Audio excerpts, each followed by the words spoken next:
Greetings and salutations, gang. Welcome back to the Nurse Niche Podcast. I'm your host, Sean. First and foremost, a little bit of housekeeping. I want to thank everyone that has taken the time out to listen to what I have to say. I know there's a gazillion options out there, and you either accidentally or on purpose decided to hit the play button. So thank you. I made the podcast publicly known last week, and it's done absolutely nothing for my popularity. Big surprise. And as of this past weekend, I am now officially on iTunes. You can find the Nurse Niche Podcast on iTunes. It seems that I have everything working appropriately. I threw a picture up there, my quote-unquote artwork. And I am currently using the feed that is generated by Soundcloud, which seems to be the most effective. Soundcloud seems to be where everyone listens to them, or it's the most convenient way of embedding posts into your Facebook or Twitter or into your blog posts. So I'm going to stick with SoundCloud for now because, once again, this is amateur hour for me. So still using the mic from the headset, still using the iPhone. That's probably not going to change for a while. So if you have any tips or tricks on how to make my audio better without having to spend a fortune or any amount of money, I'm always willing to listen. I'm starting to pay attention a little bit more to podcasts that are out there. Podcasts for nurses, podcasts for medicine, hoping to get some insight and some tips and tricks from the experts out there. And quite honestly, I'm just out here to have fun. Will I ever have guests to quote-unquote interview? Maybe at some point. That would mean I'd have to figure out how to record an interview. Something with Skype and something with maybe GarageBand, or I'd have to pre-record it and then upload it, and that just seems like a big headache. So I'm not ready for that yet. Hope you aren't. That doesn't mean you can't contact me through one of the many ways on social media and throw me some suggestions that you want me to talk about. I already blog in 2 places, and I already have the video up in another place. So I am always willing and wanting to hear any kind of suggestions you want me to talk about. Which is a great segue into today's topic, which is about stress. Or maybe, let's say, challenges. Anyone that has spent any time in a college-level courses, if you're going to get your RN, BSN, MSN, take your pick, you probably have learned of, or at least heard of, the different kinds of stresses out there. The eustress and the good stress, and then there's the bad stress, and quite honestly, I can't remember the name of the bad stress. But in a nutshell, any kind of stress, good and bad, is good for you.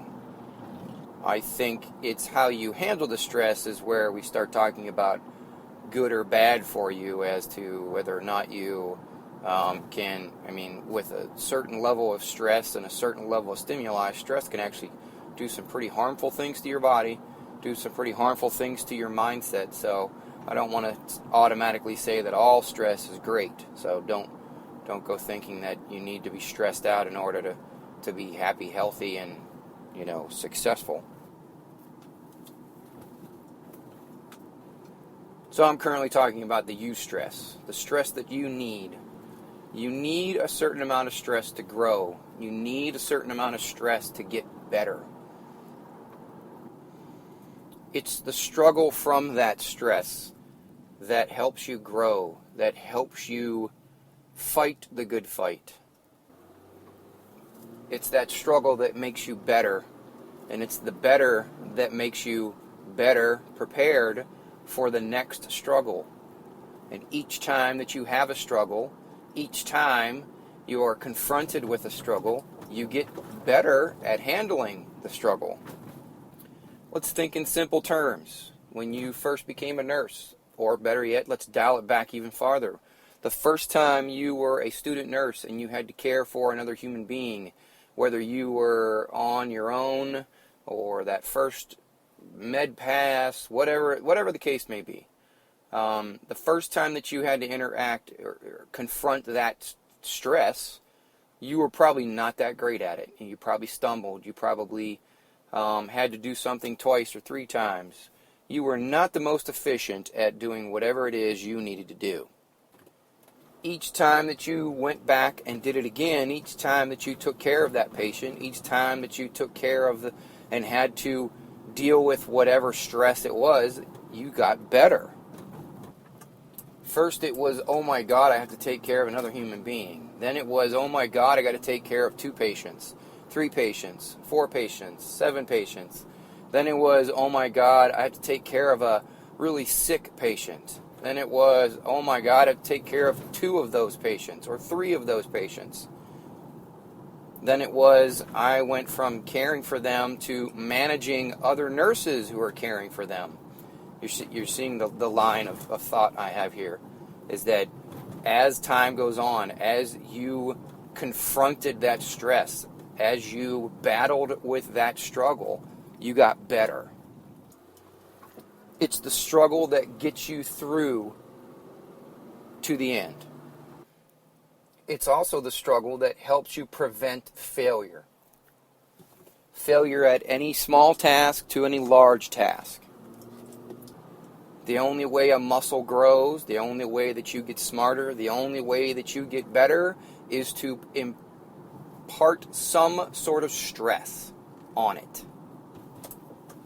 Think about it. If you were the nurse who never took a challenging assignment, that avoided every challenge possible, and then when your patient decided to hit the proverbial fan and everything went downhill, how well prepared would you be for that particular scenario?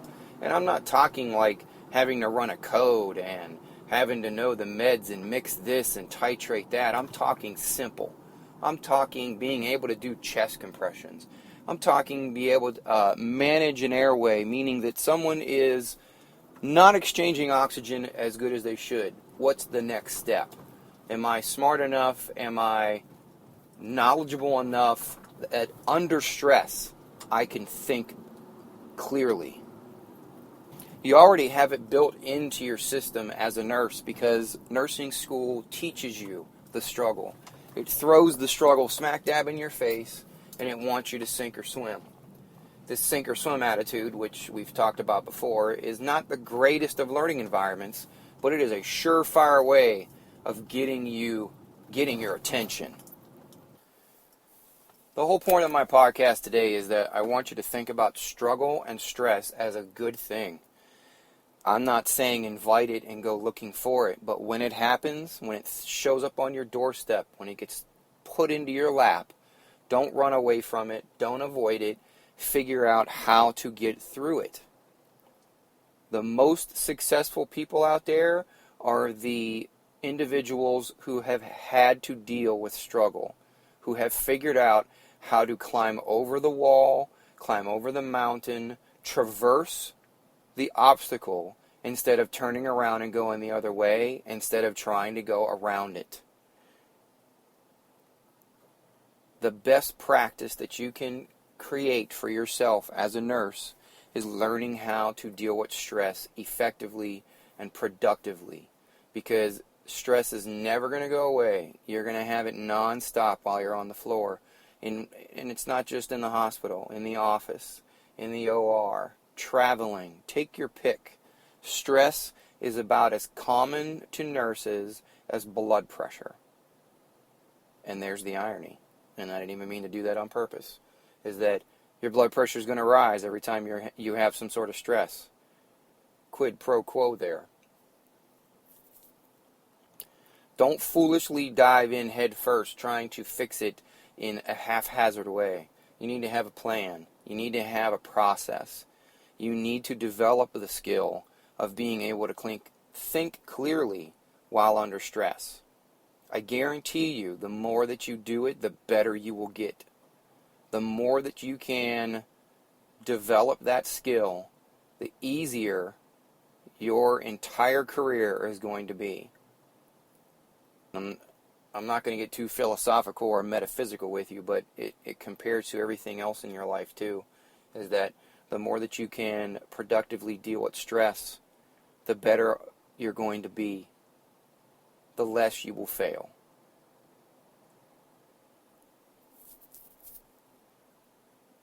As always, thank you for listening to my podcast.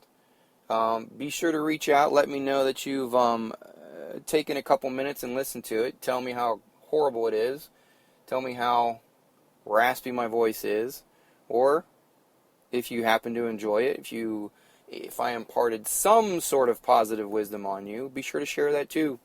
You can find me on pretty much every social media avenue out there. On Twitter, my handle is I Am Unafraid. On Facebook, you can find me on my personal page or my fan page under Sean Dent. I'm on Instagram, also my name, Sean Dent. For those of you out on Google+, I'm also out there as Sean Dent. YouTube. Geez, have I forgotten anybody? Heck, just Google my name, Sean Dent. You'll find me. My website, SeanDent.com. Leave me any and all of your thoughts. Have a great day out there.